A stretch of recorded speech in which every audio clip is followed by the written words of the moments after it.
সাপ্তাহিক ছুটির দিনে সকাল থেকেই ক্রেতারা ভিড় করছেন বিভিন্ন ব্র্যান্ড শপগুলো থেকে শপিং মলগুলোতে। এই মুহূর্তে খিলগাঁওয়ে আছেন তাসফিয়া উকরোজ।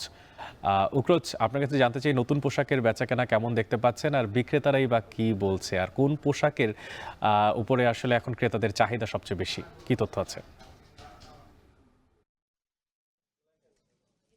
অনেক মুসলমানদের যে সবচেয়ে বড় ধর্মীয় উৎসব অর্থাৎ ঈদ উল ফিতর তা কিন্তু প্রায় ঘনিয়ে আসছে এবং আমরা জানি যে আসলে প্রায় দিন দশেক বাকি আছে এই ঈদ উল ফিতরের। তাই মার্কেট থেকে শুরু করে ব্র্যান্ড শপ সবগুলো জায়গায় কিন্তু আমরা আসলে ক্রেতাদের ভিড় দেখতে পাচ্ছি এবং এই ঈদ উল ফিতরকে ঘিরে আসলে দেখা যায় যে বিকাল থেকে ক্রেতাদের ভিড় থাকে শপিং মলগুলো বা ব্র্যান্ড শপগুলোতে, কিন্তু এবছর আসলে দেখা যাচ্ছে যে সকাল থেকেই আসলে এই যে ব্র্যান্ড শপগুলো বা শপিং মলগুলো রয়েছে সেখানে ভিড় দেখা যাচ্ছে। এছাড়া আজ যেহেতু সাপ্তাহিক ছুটির দিন অর্থাৎ শুক্রবার, সেহেতু এখানকার বিক্রেতারা আসলে আশা করছেন যে তাদের যে কাঙ্ক্ষিত ক্রেতার সংখ্যা তারা সেটি আজকে পাবেন। এছাড়া তারা আসলে বেচা বিক্রির কথা বলছিলেন, যেহেতু আজ 20 রমজান, তাই তাদের যে কাঙ্ক্ষিত বেচাকেনা সেটি তারা বলছেন যে তারা এখন থেকে আসলে পাচ্ছেন এবং তাদের যে দোকানগুলো রয়েছে সেখানে তারা আসলে ক্রেতাদের উপস্থিতি লক্ষ্য করতে পারছে। এবং আপনি বলছেন যে কি ধরনের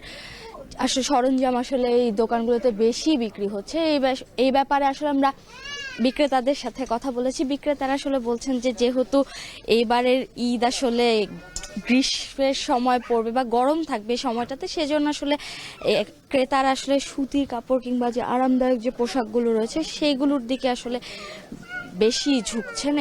এই বর্তমানে আমি আসলে একটি খিলগাঁওয়ের ব্র্যান্ড শপে অবস্থান করছি এবং এখানে আসলে আমরা আসলে দেখতে পাচ্ছি যে সকাল থেকে কিন্তু ক্রেতাদের বেশ উপস্থিতি এখানে রয়েছে। তারা আসছেন তাদের পরিবার পরিজন নিয়ে, যেহেতু সাপ্তাহিক ছুটির দিন তারা এই দোকানগুলোতে এসে তাদের পছন্দসই যে পণ্যগুলো রয়েছে সেগুলো তারা দেখছেন ঘুরে ঘুরে এবং বলছেন যে যদি তাদের পছন্দ হয় সেক্ষেত্রে তারা কিনবেন। এবং ক্রেতারা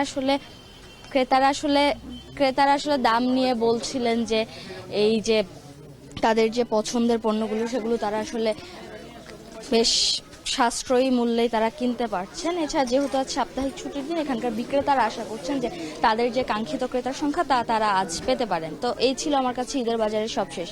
অনেক